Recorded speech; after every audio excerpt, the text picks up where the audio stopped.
privilege it is to be with a gal who is a two-time Olympian for Canada's track and field team in Barcelona and in Atlanta, and 17 years on the Canadian national track and field team.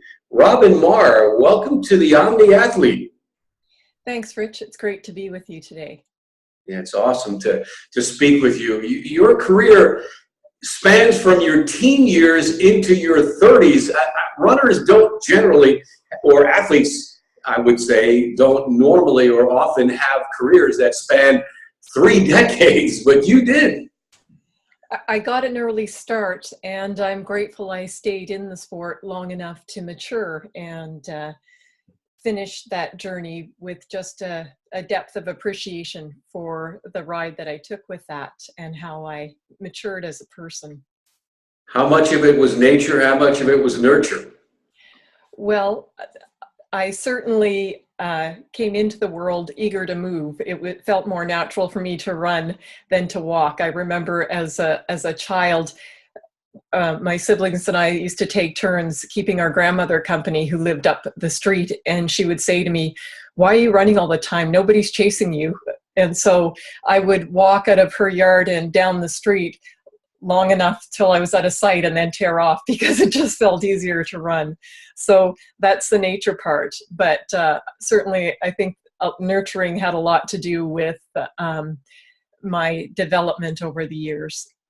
Yeah, and you know, Robert Rudelick, who is one of the coaches who's tied in with the SEC, talks about motivation versus inspiration. And he says motivation is the rah-rah stuff. Inspiration is when it really touches your soul and your heart, inspiring you to achieve greater things. Where do you find your impetus was? Well, I think my impetus changed over the years. As a young athlete, I grew up in a competitive environment, and I just wanted to be the best at everything I did. And so I didn't give it as much thought. But as I matured, it meant different things to me at different times. And as a younger athlete, I pursued it with a lot of passion. When I went to university, I focused it around my academics. I got a bump in the head, woke up in the hospital. I riding my bike, got hit by a car first year and don't remember it. But at that juncture, I thought, well, what if the lights never went back on? What does this mean to me? And I had appreciated the opportunities I'd had in athletics, having traveled the world, and wanted to give it a real chance. So I was really keen to explore my potential if I was given another chance.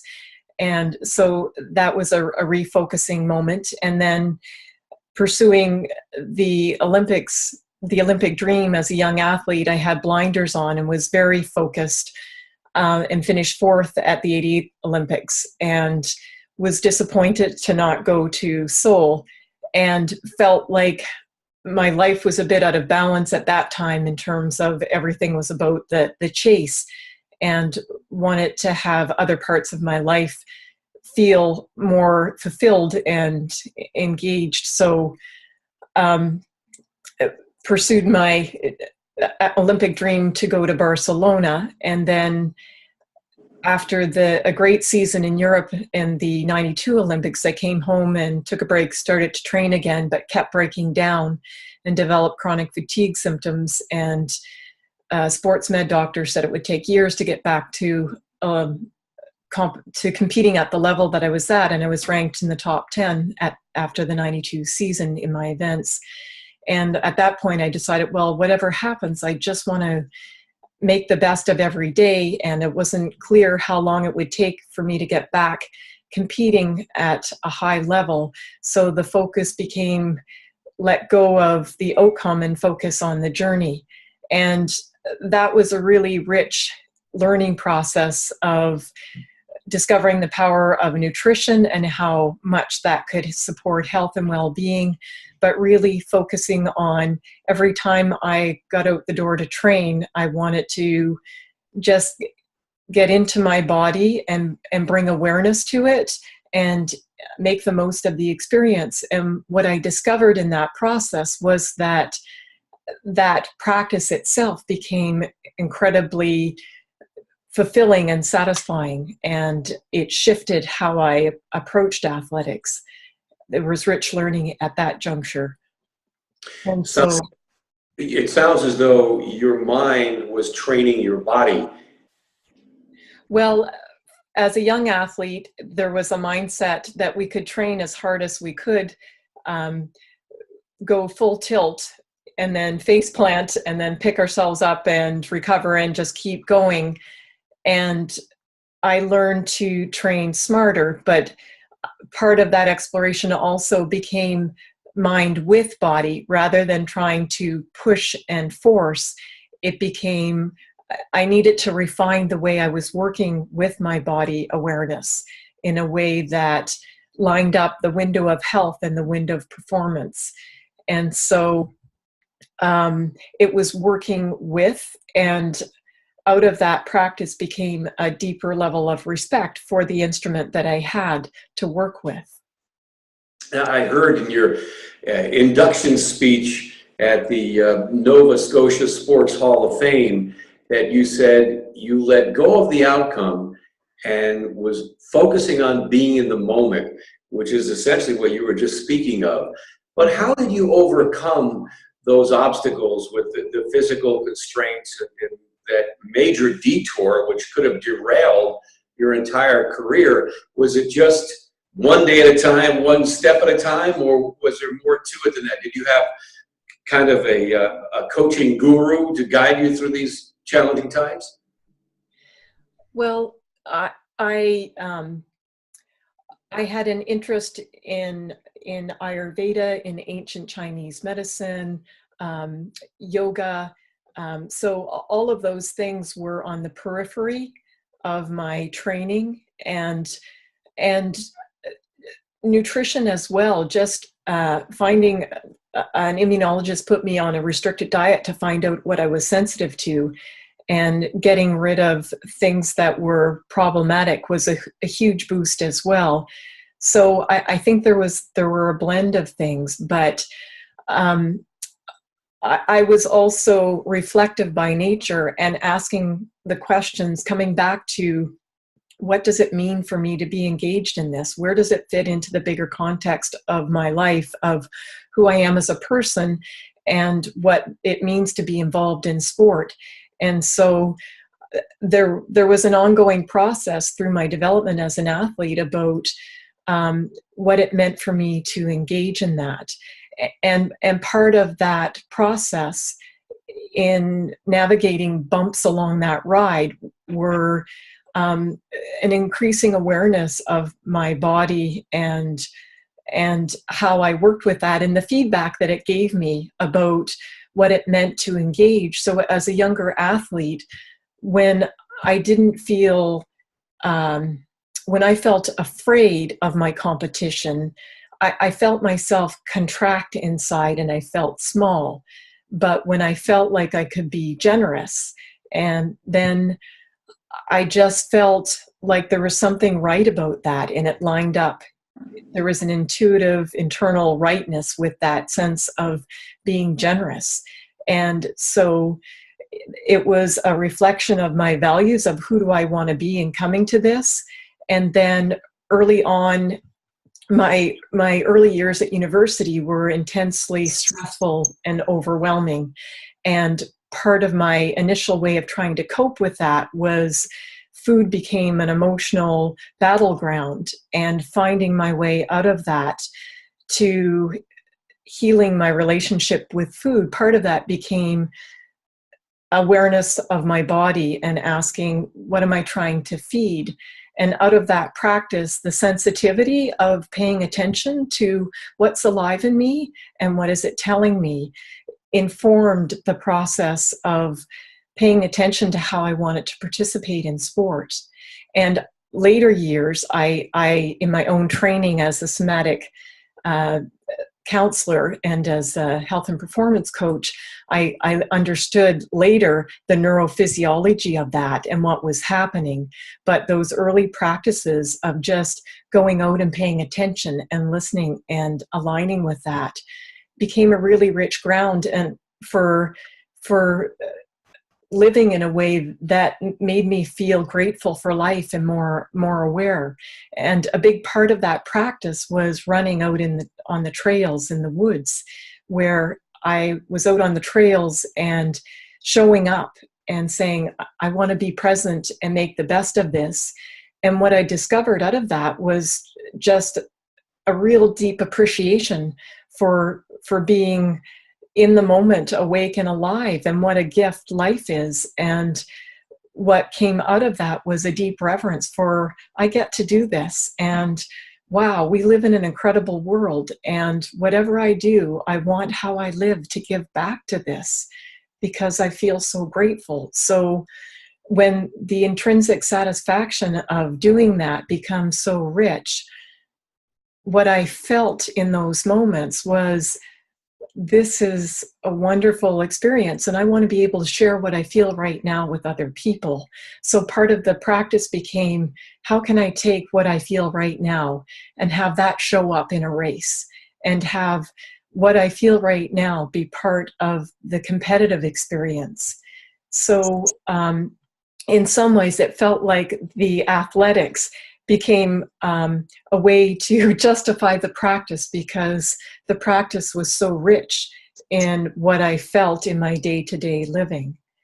And it sounded like it confirmed your perception. But going back to your initial comments about fear versus generosity, fear was undermining your performance or your mental state of mind. The generosity, which in the old paradigm is kind of counterintuitive, that it was liberating and enhancing in your performance. Absolutely. And I felt that in such a profound way. So as a young athlete, I remember warming up for races, feeling my stomach churning and just feeling knots and thinking, this is not fun. I don't want a lifetime of this or a career of this, because I'm not enjoying this. So I wanted to get a handle on anxiety, performance anxiety. So there was some intent to work with that. But I remember in my early 20s, I remember reading a book, and it was about relationships, but they were talking about the nature of the brain and how part of our brain doesn't differentiate between self and other. And it just lit up a light bulb in that moment, in terms of a penny drop moment of, perhaps that's why that golden rule of do unto others, when I don't feel, when I feel less than generous towards others, I feel contracted and small in myself, and I feel the effect of that. When I feel generous and open to others and want to give, what flows through me is its own reward. And the capacity to perform at that level, I compare it to, it's like the difference between a small battery light and being plugged into 1,000 amp source. And I use the terms being in my small self versus being in my connected self. And training on trails in nature and being connected to that system really opened me to feeling the flow of life through me.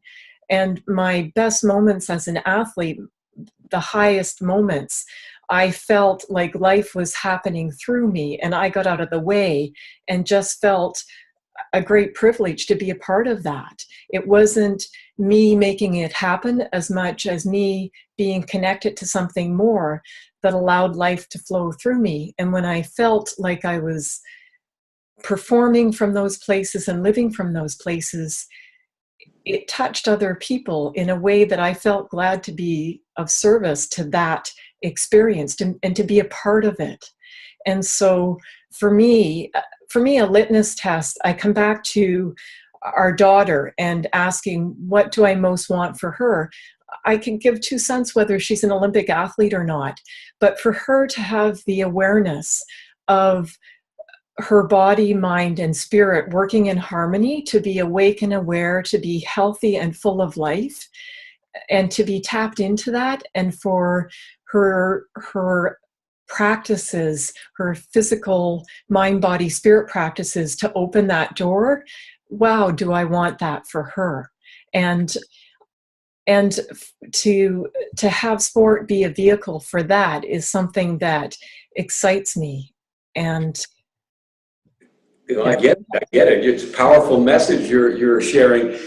And I guess we talk about the spirituality of the journey and the transcendent experience that you enjoyed.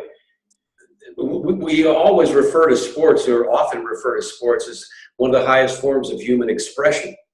And we watch, Usain Bolt, or the greatest basketball players, or the ones who can jump the highest, throw the farthest, and be the strongest.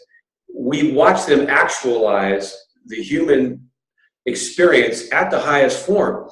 And it is transcendent. And that's what you're tapping into. Maybe that universal, goodness or awareness is what fuels you, because you're so liberated when you are open to that. yes, and it touches us all. It's a beautiful thing when anybody is sort of tapped in on that level and performing, regardless of whether it's sport or an artistic performance. There's something that touches all of us, or has the potential to touch us, and invite something within us. And I have to say, there are times when athletics, being in the milieu of athletics, has been challenging, because that's not been what it's about. And when the culture is dominated by domination, and I'm better than you, in a way that shuts people down, and they're operating from fear and ego, that's a hard environment to be in. It's really hard to witness, especially young kids operating out of fear and a competitiveness that undermines the bigger part that it could play in our lives. One time I was talking to Carlos Santana when he was a guest on a radio show that at a station that I was working at in San Francisco. And I had told him that when I had heard his band play and his performance in singing it, I said it was just magical and mystical. And he said, it's awesome when the music plays the band. Yes, perfectly said. Yeah. Go ahead. No.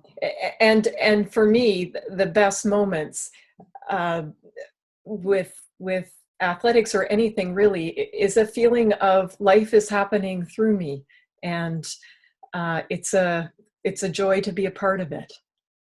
Well, now I must say, it sounds, your message is got a very strong feminine side to it, that teamwork and subverting the ego and whatnot. It's a little more challenging for the testosterone charged macho guy to embrace some of the same mindset. But can you talk about the gender distinction, or how it might be more accepting in the female world than it is the conventional male world of competition in sports? Well, it's interesting you say that, because my husband and I, Jason Dorland, who is a former Olympic rower, when we present together, there's often a dialogue about I'm in a certain way representing the feminine, and he's representing the masculine version, talking about the same thing. But there are men in the room when we facilitate groups that can relate to his voice more easily, and there are women in the room that relate to my voice more easily. And yet I work with lots of athletes, lots of a significant number of male athletes who are more capable of actualizing their potential and their strength because they're embracing their whole selves. And I like to work with the principle of no enemies within, that when we can embrace all parts of ourselves, that they're wanting something good for us, and can work with those parts and access the needs underlying that, we can come to a more dynamic, fuller expression of what's wanting to happen.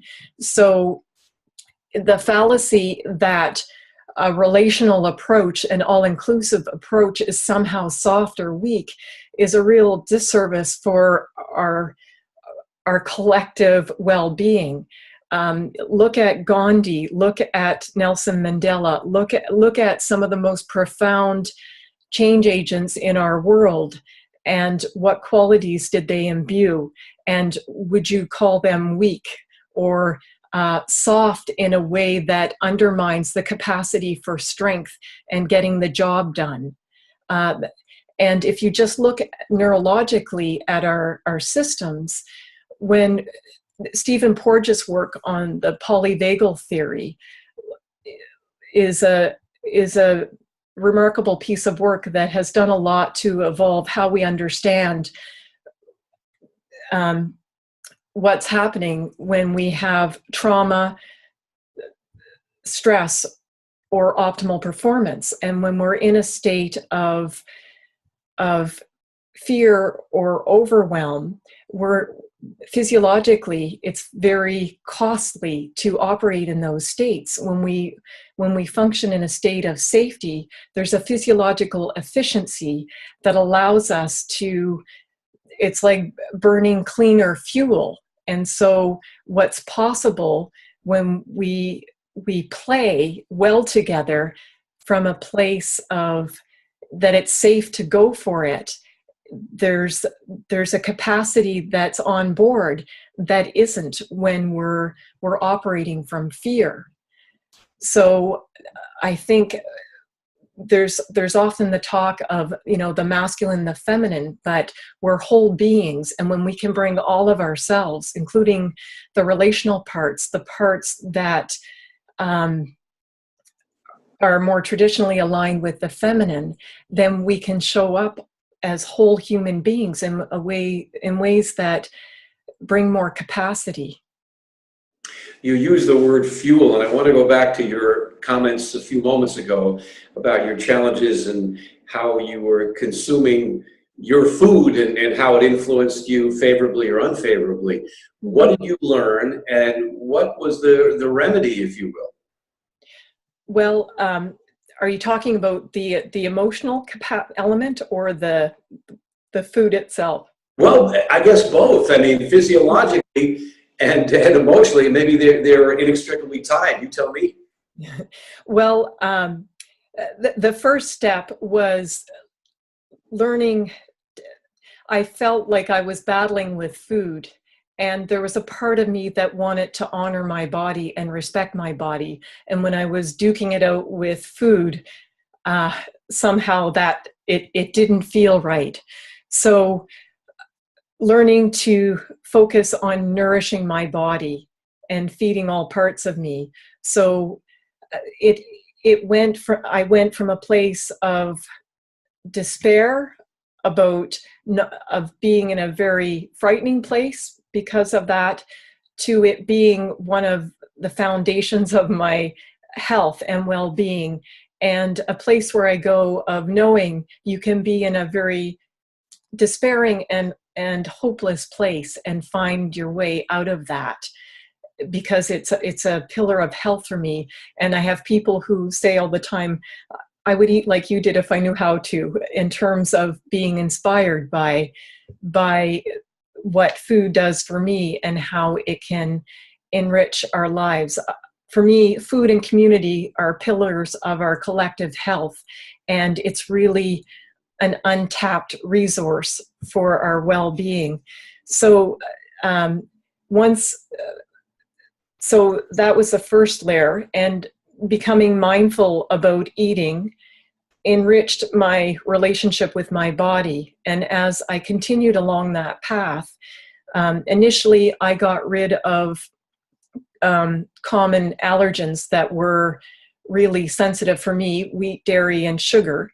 And that made a profound difference in my well-being. And then as I continued on that path, I was exploring literature and information by John Robbins and EarthSave about the connection between the environment and food. And I was, because I felt I had been given so much by the earth, I just reached a point where I realized that I didn't need the relationship between food and animal agriculture, and how significant that is in environmental impact. That if you take all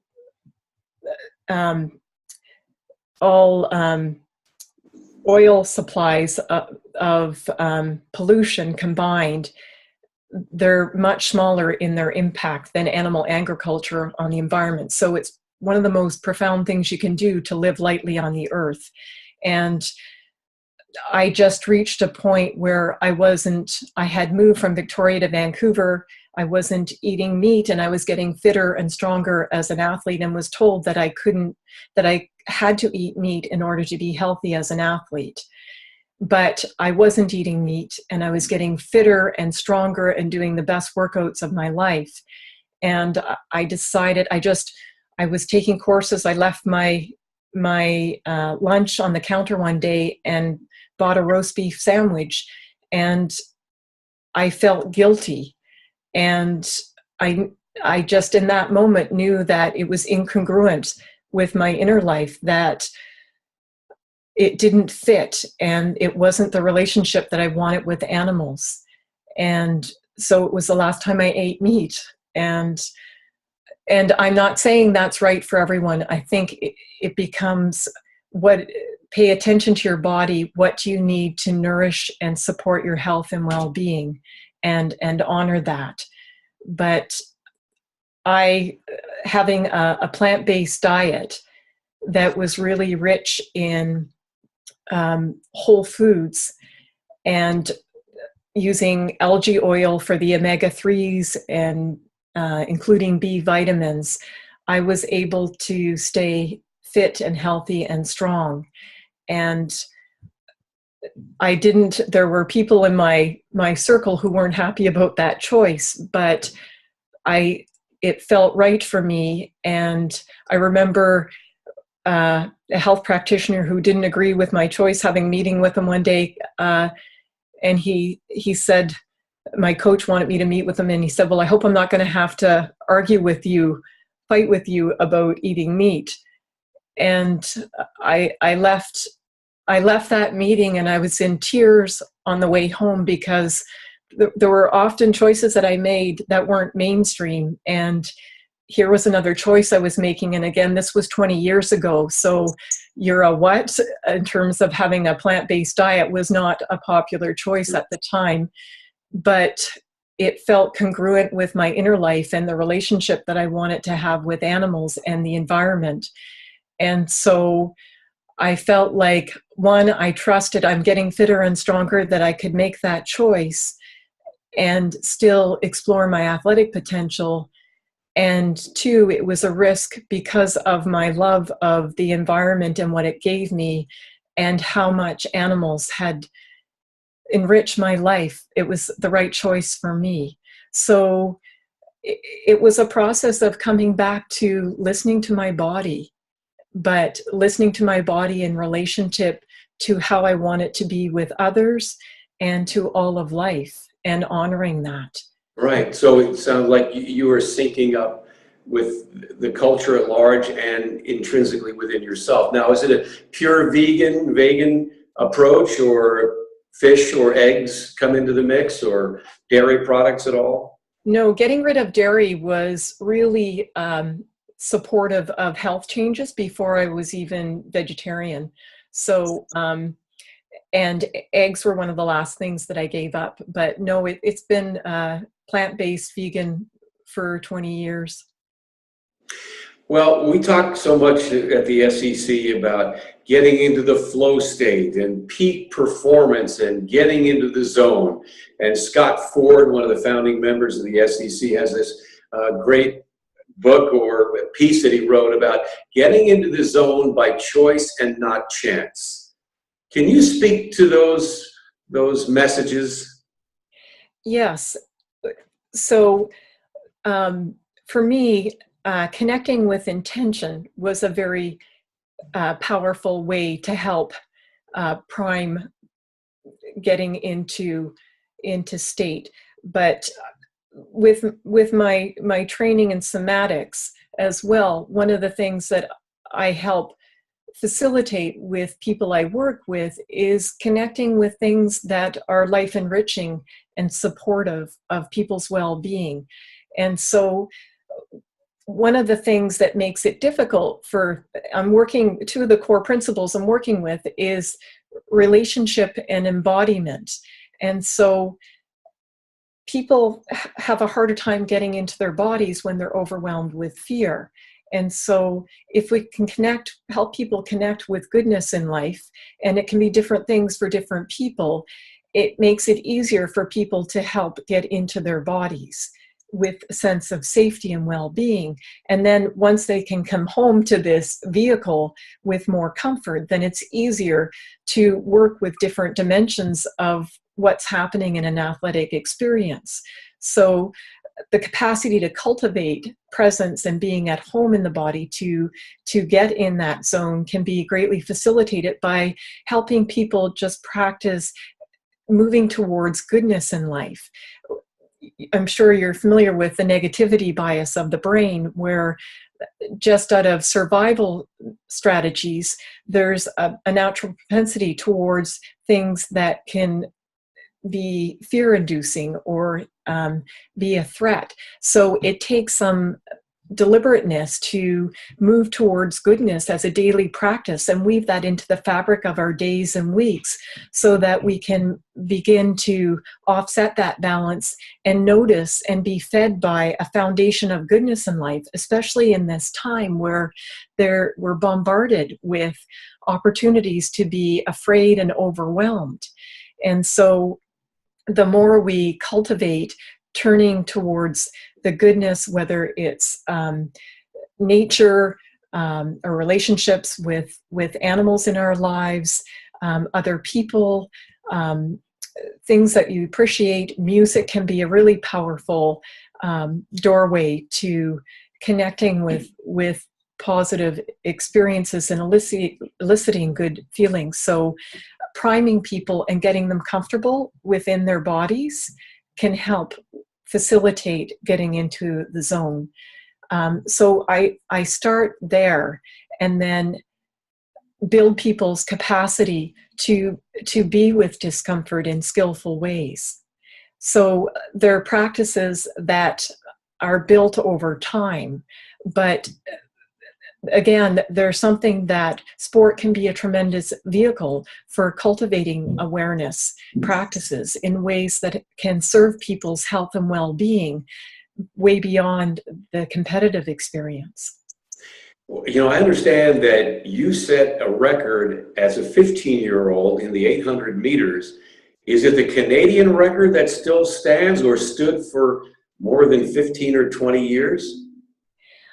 I think that's a provincial record for Nova Scotia. Okay. There may be one for the National Legion, but the age class championships, perhaps, but I'm not sure actually. Well, what I was going to get at is that here you have an 800-meter long-standing record, whether it's the province or the region, whatever, and 1,500-meter and 3,000. You're a classic middle distance runner, but we're talking about a half mile and up to a mile and beyond different mindset, different mentality. Tell me about how you're able to master those divergent paths of competition. The different distances? Yeah. Or Yes. well, I love the combination of speed and endurance. So the 1500 was the most fun for me. The 3000 and 5000 were more psychologically challenging for me, just with the zone of intensity that they held. Physiologically, there was something about that blend of speed and endurance that I just loved, the challenge of it. So every race was different, and depending on the training that you did, they could look very different. But the feeling of speed in the shorter distances was just, it was intense, but there was a fun element to it for me to just see how fast I could go. Yeah, well, your stride is so beautiful. You're like a two-legged gazelle. I've seen highlights of your running. It seems so fluid, so natural, so free and easy. Let me ask you about the breathing. I'm a very slow recreational runner, and I have a challenge, like many do, of breathing in through the nostril and out through the mouth. And I understand that Native American Indians would actually cover the mouths of little babies so they would learn to breathe through the nostrils as a way to get more oxygen quicker into the body and establish more of a rhythm that way. What's your philosophy on that? Well, yes, and it also brings it deeper into the lobes, the deeper part of the lungs. Again, in the early 90s, exploring Ayurvedic traditions, and I'm also trained as a clinical Eden energy medicine practitioner. We're energetic beings living in an energetic universe, and I utilized ancient Chinese medicine and Ayurveda as an athlete and wanted to understand the anatomy of our energy systems with more depth, so studied that. But in the early 90s, I shifted in my training to practicing nose breathing, and it was fabulous in terms of, you're probably familiar with the parasympathetic sympathetic response when we're doing deep nasal breathing and allowing the exhale to be longer. It engages more of a relaxation parasympathetic response. So what I noticed was I felt a deeper sense of calm and relaxation as I began to practice that.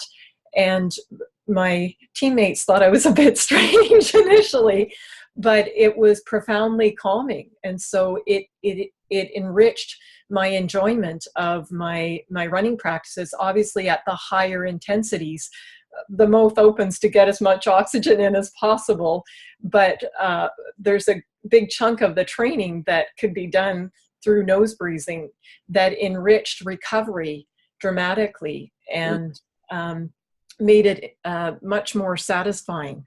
Interesting. So maybe you would be doing more of the nostril breathing in the longer races and more of the gasping or sucking as much air as you can at any means possible in the sprints or the shorter races. Yes, definitely the mouth opened a lot faster, the quicker the rhythm and the more intense the efforts. But again, you know, there's a big chunk of training that was at an easier aerobic pace, and there was lots of room for the nose breathing, and also in terms of training for recovery, the sooner I clicked into nose breathing, the faster it would support recovery. You know, you've obviously mastered so many aspects of the performance criteria, if you will. It's the mental, the spiritual, the physical, the physiological, the emotional. And if you have all those things in harmony, you will manifest your best. I'm amazed and marveled the fact that you had maintained a level of excellence for so many years, as we mentioned at the outset, 17 years in the Canadian National Track and Field team. What would you say to young girls or boys aspiring to be distance runners or middle distance runners in terms of their singular pursuit were you an advocate, or did you do other sports and appreciate and take part in them? Or were you singularly involved in running and risked a burnout that apparently you were able to avoid for so many years? Well, it's an interesting conversation that's happening currently, given the early specialization with so many sports. I grew up at a time where in my school in a small town in Nova Scotia, I did most of my training on my own. I went to nearby Antigonish to train with my coach, who was wonderful. But I participated in all the high school sports of volleyball and soccer and baseball and other activities. It was only when I went to university that I began to specialize in middle distance running. So there was lots of diversity there before. So I think the other part is, as a young athlete, I didn't appreciate that I could train in ways that weren't healthful. I just figured if you could do it, it was fine and you'd recover. We know more now and we know better. And if you look at the stats, elite athletes have a shorter than or a lower than average life expectancy.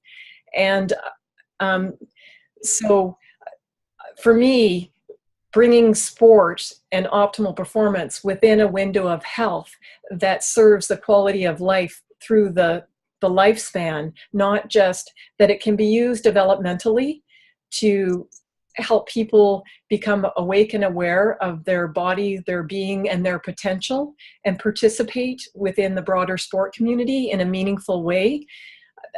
There's tremendous value in that, but doing it within a window of health.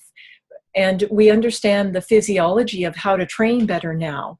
So we can give youth more in how we do that. It can be done with more skillful training and done in a way that supports their health and well-being long-term. I love being out on the trails and running. And back in '95, before the '96 Olympics, an orthopedic surgeon, I had issues with my ankles. He said, when he brought in the x-rays and looked at my x-rays, he said, well, the best thing would be to give up running, but if you want to get through another year, we should do cortisone injections in your joints. And I looked around his room. He's helped a lot of people and done tremendous work, but his walls were covered with posters from pharmaceutical companies about where to inject the needle. And I thought there might be more options than what is available in this room.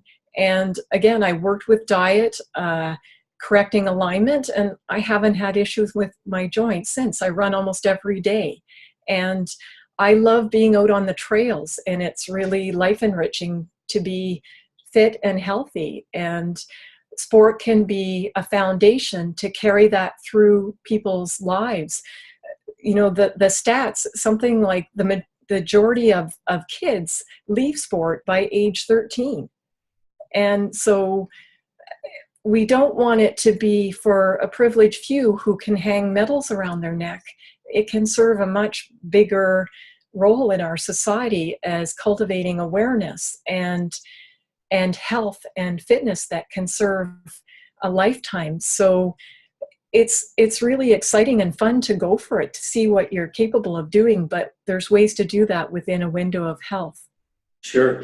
Well, it's been great catching up with you, and you shared some amazing stories, and you're a phenomenal talent in what you do, what you did as an athlete, and what you're doing now to help guide those people who want to achieve at the highest level in sports and maybe beyond in life, because in many ways sports is a metaphor for life. And if it is truly the reality that elite athletes don't live as long, may your long career as an athlete be a foreshadowing for your long career on this planet, Robyn Meagher. Thank you, Rich. And it's a privilege to be a part of what SEC is trying to do.